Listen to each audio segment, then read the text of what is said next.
Hey, what's up, everybody? This is Gary Holt from Exodus and formerly from Slayer, and you're listening to The Razor's Edge.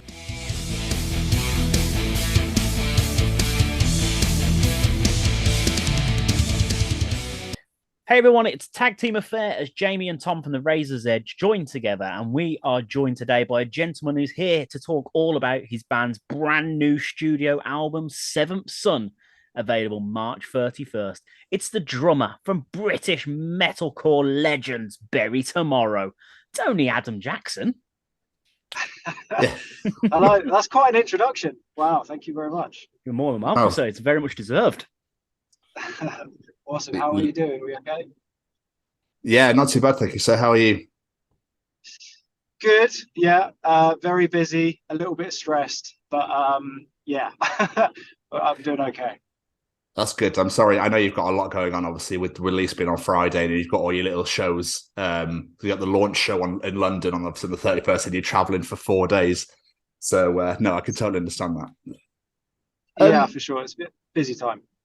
Yeah. Why is it, Adam, that no matter what you release, no matter what songs you release, albums, etc., why is it always gold? Oh, I mean, obviously, thank you very much.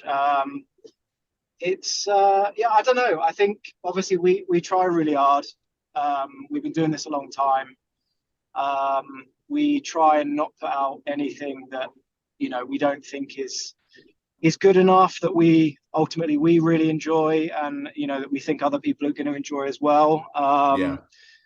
Obviously, this album is particularly special for us. That it's born out of some really difficult circumstances, and I think for that reason we're even more proud of it, I guess, than we maybe would be.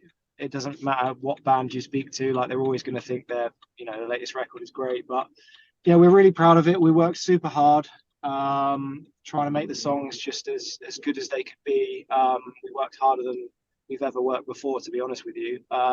So it's just nice to have people say that they really like the music, I guess. So yeah, thank you again. No, I mean, you're very well. I mean, I've been following you guys since 2010, I think, when I saw you at Sonosphere. So I can imagine and I won't talk much about it. I'll just bring it very briefly. Obviously, with Jason departing in 2021, I can imagine obviously hit you guys quite hard. So the fact that you've come out fighting even stronger, even better than you were before, goes to show that the work is being put in. Like you give a shit about what you're putting out there for fans to listen to. And I think with this brand new album, you're going to absolutely melt so many faces. It's going to be insane. Yeah, well, I hope so. I can see it myself. I could see it. Before we talk about the new album, kind of to keep going and keep like pushing is really, really difficult. So yeah, I think we just tried to turn like a negative situation into a positive and used it to re-energize the band.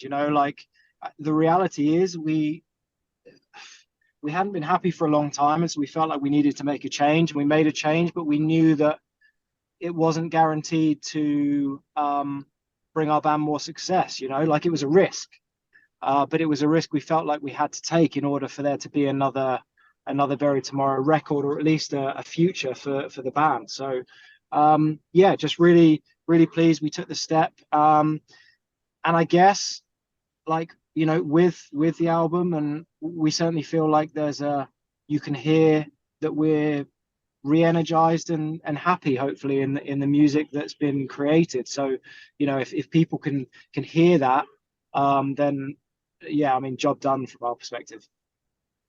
Absolutely. And you can see it as well. We were lucky enough to see you guys at Bloodstock last year, and you guys just looked like you were having the best time. Yeah, man. I mean, honestly, like it was hot as balls on that stage, and we brought pyro with us. So like, I mean, you might have mistook a grimace for a smile. I don't know. I was dying at the back, to be fair. But, I'm not surprised. Yeah, it was a long, hot summer. Like the whole of Europe, obviously UK was warm, but we'd been out in the mainland as well, and it was so warm everywhere we played. And the outdoor festivals, like if you get a stage that's like facing into the sun, it's difficult to play high energy music. But yeah, like 100%. There's quite a few people who've actually said that to us when they've seen us in the last year, and we are a lot happier. And as I said, I'm just really glad, like, if people can kind of get that vibe from us when they see us on stage, if they notice there's a difference, I think that's really good. And to be honest, there is a huge difference in how we feel as a band at the moment, which is a really nice place to be. I love that. You can tell that Bloodstock stands out in the sense you've probably played so many shows and festivals since then, but as soon as you mention Blood, it's fucking hot that day. Like everyone, that's all anyone remembers. Yeah, I mean, that's the thing. Anyone watching, like, you know, you stood there and but yeah, you know, on stage, I think, like, you know, the sun was directly in our faces, and as I said, when that pyro goes off, like it can be the coldest day, it's warm. So yeah, it was difficult, but yeah, it was a great time. Finally get to play it, you know, after what happened the year before and having to cancel. So yeah, it was a good one. Amazing. But before we talk about the new album, Seventh Son, let's just go back to start a little bit. You guys released your first album, Portraits, in 2009 now, but how did you guys meet in the first place? Yeah, so essentially, I started the band coming out of school and into college with some close friends.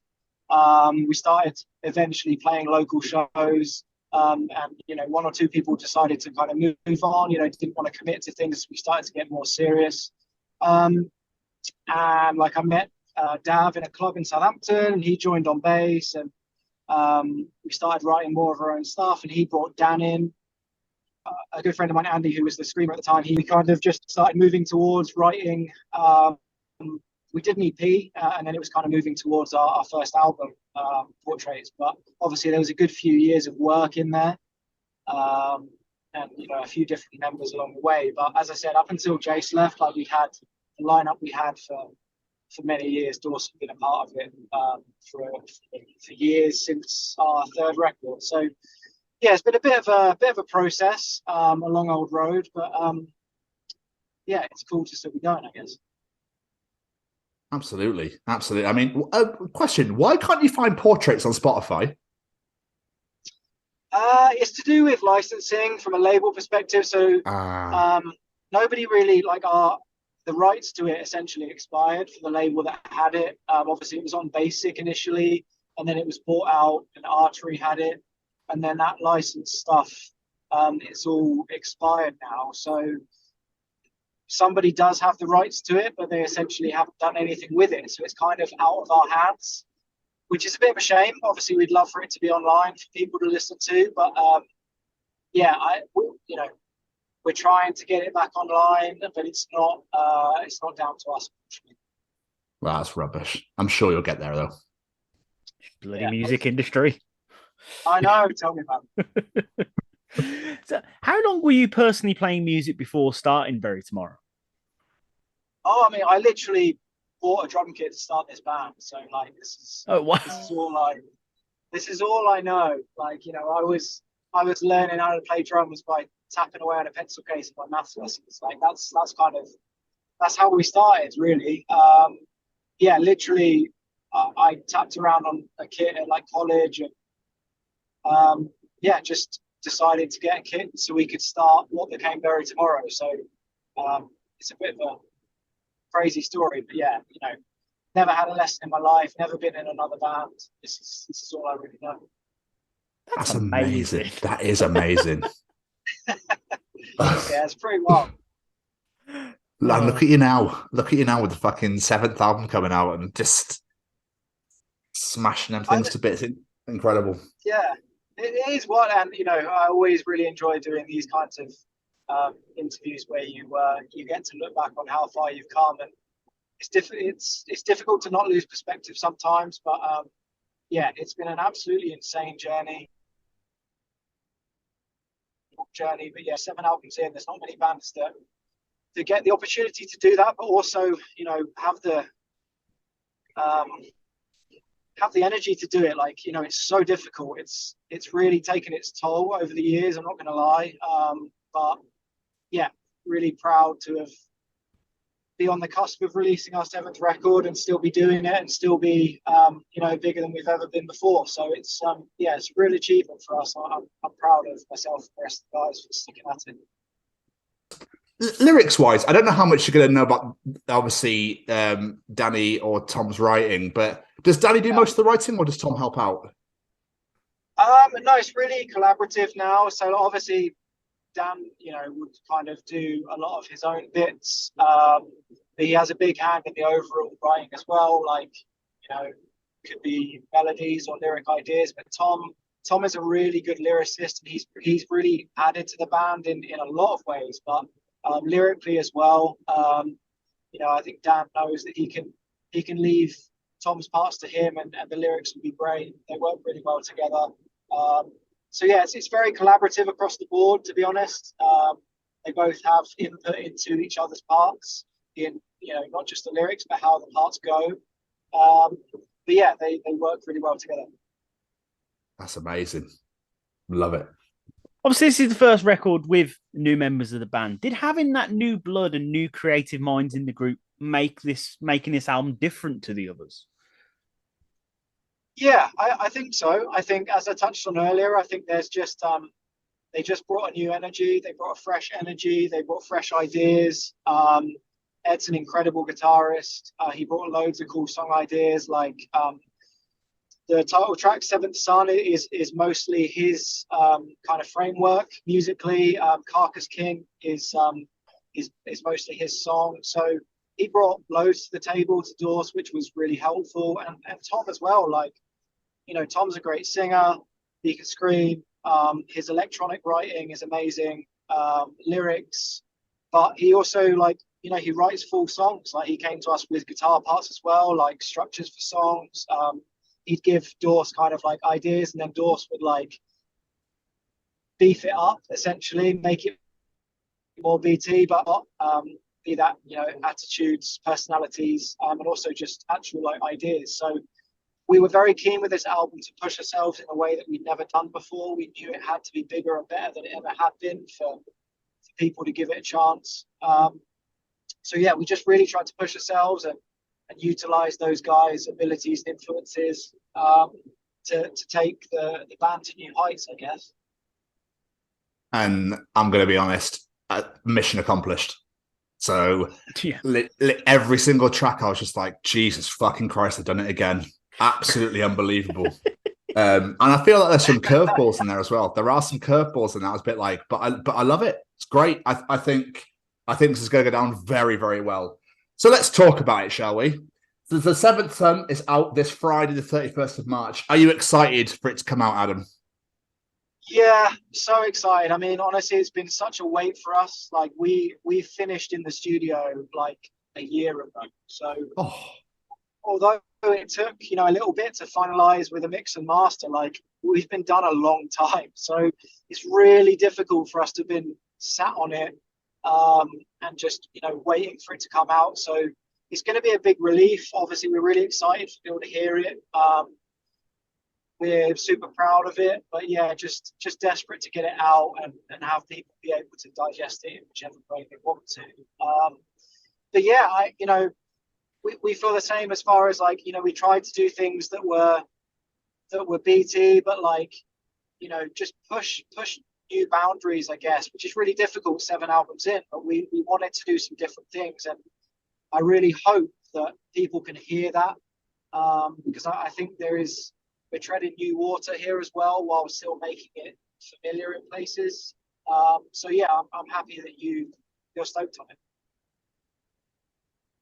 Yeah, obviously, as Tom said, the record's out in a few days, but you have released a few singles from the album: "Abandon Us," "Bolt Cutter," "Heretic," "Begin Again." What's the feedback been like for the singles so far off the album? It's been really good. The response has been amazing, to be honest. It's always difficult to know what to expect, but, you know, I think we could have released any of the tracks, really. That's kind of how we write our albums. Like, we write an album full of tracks that we want people to hear. So picking singles is always really difficult. But yeah, the response has been great. I know Abandon Us is a complete earworm. I would just walk around and randomly throughout the day just start going, how do they do it to us? It's just stuck in my head all the time.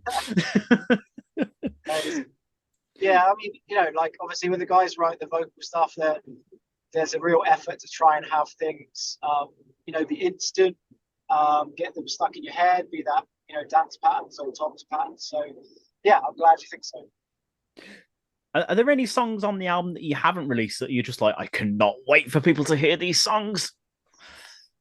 Yeah, I mean, to be honest, like all of the other ones, I think they're super strong. I think if I had to pick, Force Divide is a favorite of mine. Like I really like that. It makes me it feels like I could run through walls if I listen to that track, which is always cool.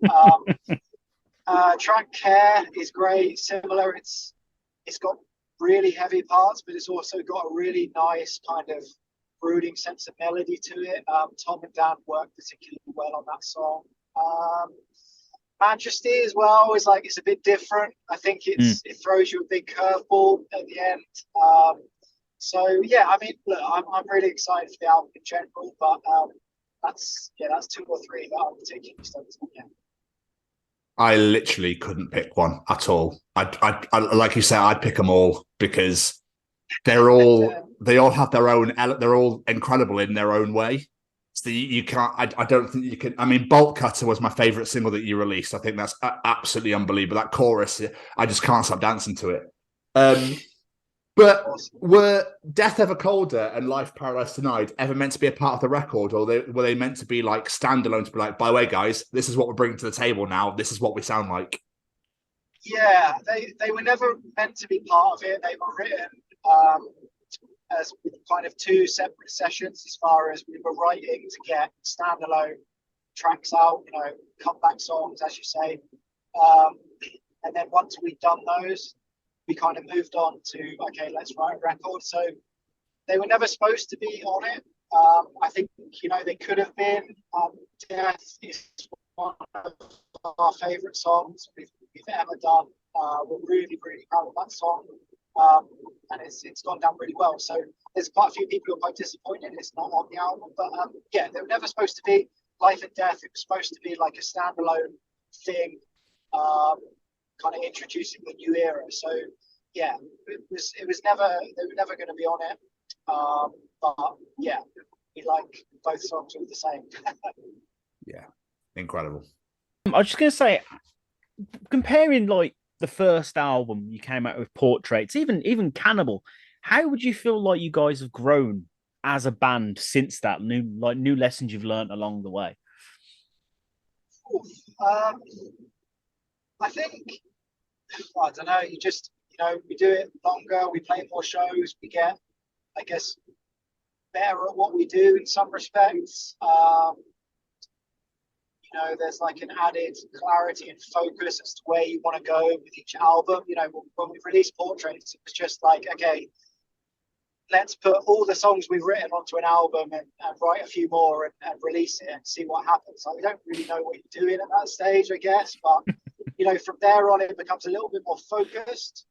But I don't know, I think we got to a point 6 albums in with Cannibal. Like, obviously, it did really well. And it's a big album. It was released at a weird time with the pandemic going on. But it's a strong record. But I think we were starting to find ourselves a little bit uninspired, really, with what we're doing. That wasn't helped by the situation we were in as well, to be fair. But I think with this latest one, it was about, trying to do what we do as best we can, but also just push ourselves a little bit further, try things that were a little bit different.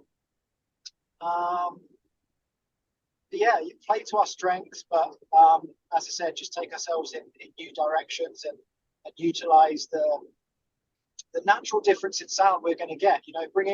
Bringing Ed in with his ideas, but also putting Tom on it. Like I said this all along, Tom could have come in and just written the same sorts of melodies that Chase did, and it would sound different. Like, he's got a different voice. It's always going to be different in a way, but we've just tried to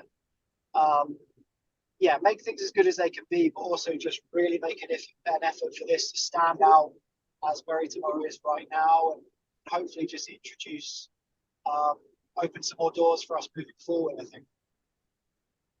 Well, I mean, I think the doors have been opened since you're about to go and tour the US, Canada, and Australia this year. So, how about you buzzing for those? Yeah, we're really excited. We haven't been out to those places in a long time. Like like 13 years to America, less to Australia, but they're not places we've been to a lot. So it was important for us with this new album as well, this new cycle, and just this new piece of life to make sure that we made it to as many places as we could, and just to experience it and have a good time. So yeah, we're really excited to get to go out and do some headline shows, and yeah, it's just really cool that we get the opportunity to do that. We're all just excited for the experience more than anything. Yeah, we feel very fortunate to do it. Yeah, I'm sure you'll absolutely slay them as well while you're out there, Ad. So, but like you mentioned at the beginning, you've got the 5 release dates: London, Birmingham, Manchester, Leeds, and Southampton. Buzzing, excited for these? Yeah, definitely. I think they're always a little bit odd because they're not like normal kind of tour shows. Like, it's just us playing. The Birmingham one particularly is weird. Like, it's in HMV. I think they've got a little live space, so they're always a bit odd, to be honest. They're not like normal shows, but yeah, we're looking forward to getting out there, seeing some people. I think the biggest thing for us is getting out there and experiencing that connection with people, and hopefully people really enjoy the record, and it's very rewarding when you get to spend time with fans who like what you do. So that always makes us feel much better about ourselves. So it'll be a great experience, I'm sure. Yeah, with the Birmingham ones, I saw the date and I was like, oh, they're playing in Birmingham. HMV the Vault? What? I was gutted that I just missed out on tickets. This bloody sold out before I managed to get one. I was gutted.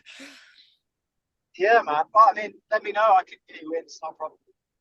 Oh, well, thank you very much, sir. But if you guys want to come along.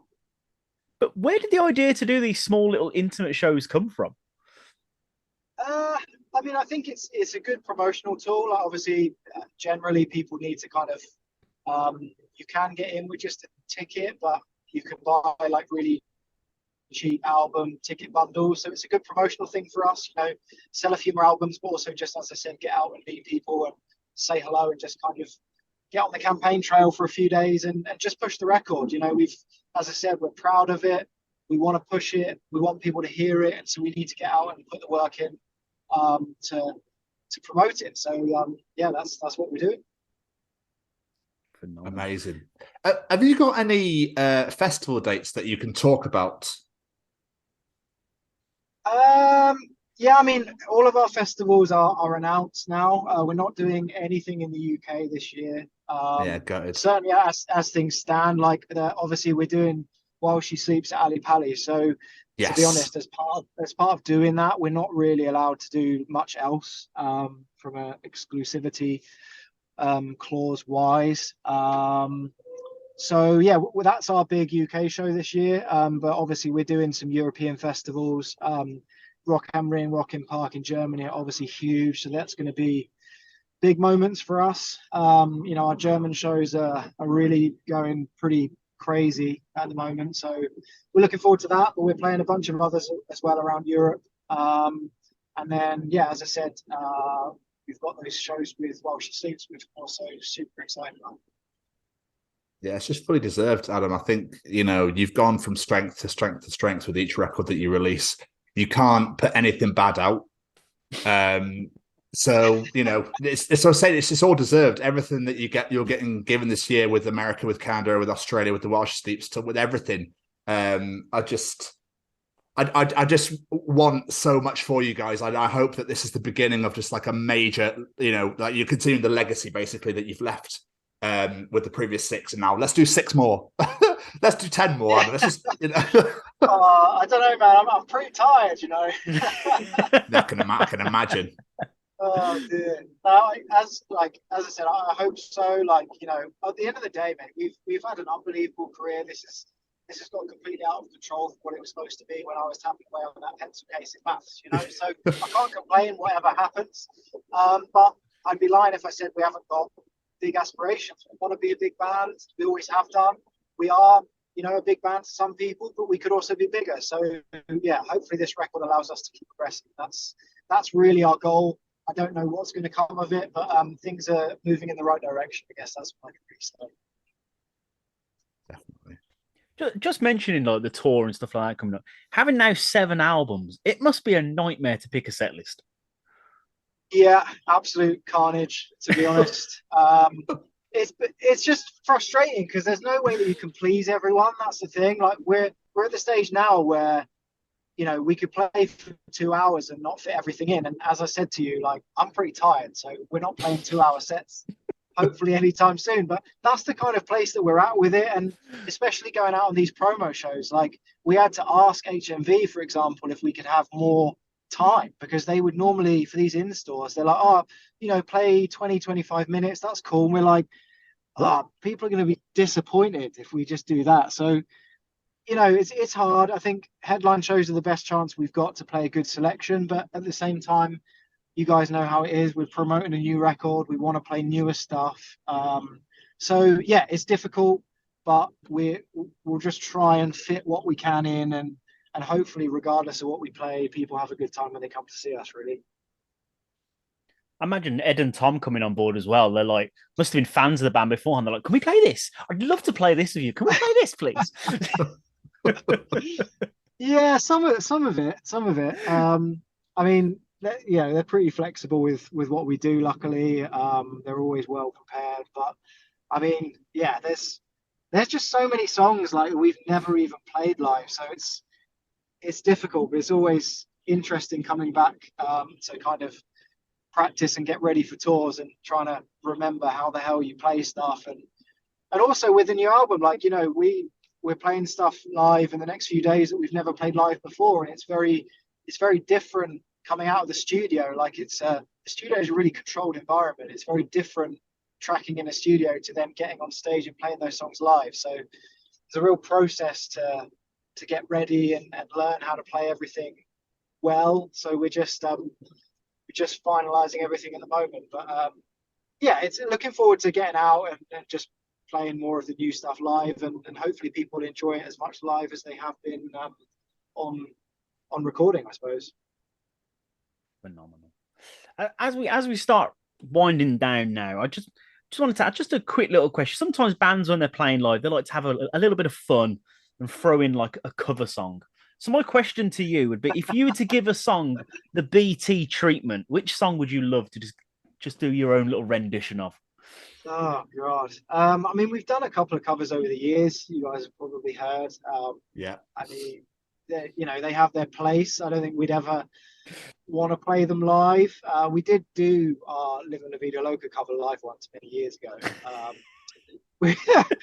which was interesting. But yeah, I don't know. It would be some pop song. I'd probably choose like an NSYNC song or something. Have fun with it. Yes. Some breakdowns in that. That would be a laugh. Got some catchy hooks. Tom can nail those, and we'll just write some filthy breakdowns and put Tim Blake over it or something. I might have to hold this now. I know, yeah. Why not? Oh, phenomenal.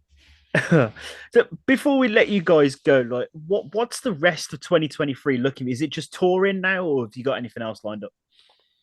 Yeah, it's pretty relentless now for us, really. We've got obviously the shows we've spoken about. Then we head out in April. We're doing 3 German indoor festivals for Impericon, which are always amazing. So there's a couple of weekends where we're to and from. And then towards the end of April, we fly out to Brazil. Actually, we've got a Brazilian festival. It's our first time in South America. So obviously we're super excited to do that. And we fly straight from Sao Paulo to LA to start the US headliner. And that's through May. And we come back June, July, August, various festivals. And then we've got September time, potentially heading back to the States again, and we've got While She Sleeps, and then October is Australia. So we're pretty back to back most months, and then really that's, I think, more or less going to be our year when it comes to live stuff. We're probably going to have to think about writing at some stage, which is a bit of a scary thought, to be honest with you. But we probably going to be working on some new stuff. And then, yeah, there's going to be more touring in 2023. It's always a little bit weird because, you know, in about 30 seconds, I've just reeled off what my year looks like. My life is just dissolving in front of my eyes. But yeah, it's busy, but we're excited. And yeah, UK and European stuff. We've got a lot of plans for 2023. As I said, more of the international stuff this year, and then yeah, bringing it back home early next year. So yeah. No wonder you're Amazing. tired. Yeah, I was going to say. I'm Did you tired at just least- talking about it, honestly. Did you at least manage to get the house finished, Adam? Yeah, the house is basically done now, which Excellent. is nice because yeah, I don't think I could cope with both of them, to be honest. I bet. No more ladders on staircases. No, that was a bad idea, but I got it done. Smashed it. Adam, this has been absolutely fantastic. Thank you so much. I know you're a very, very busy man right now, so we really appreciate you taking the time out to sit and chat to us. Not at all. Pleasure. It's always fun chatting to you guys. Thank you for having me. And yeah, just thank you for the kind words on the record. I'm just really happy that you guys like it, and hopefully everyone else likes it as much as you, and then we'll be sorted, won't we? They will, mate. Don't Foolish worry. not to. Your Instagram DMs are going to be disgusting by Friday night.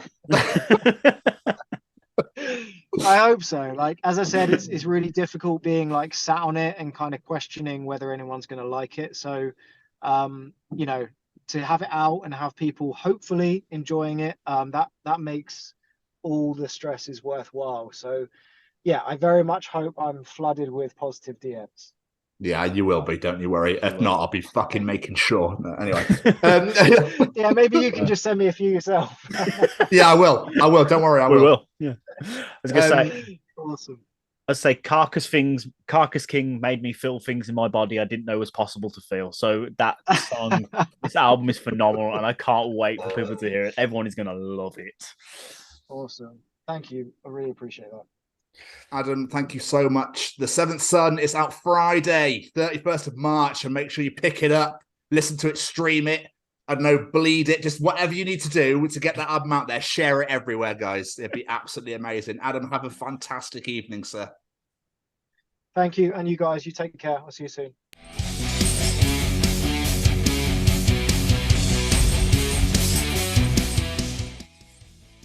Thanks for listening. Make sure you keep up to date with future episodes by subscribing to our channels. For more information on this podcast, or for all the latest music news, reviews, interviews and more, head over to our website, www.therazorsedge.rocks.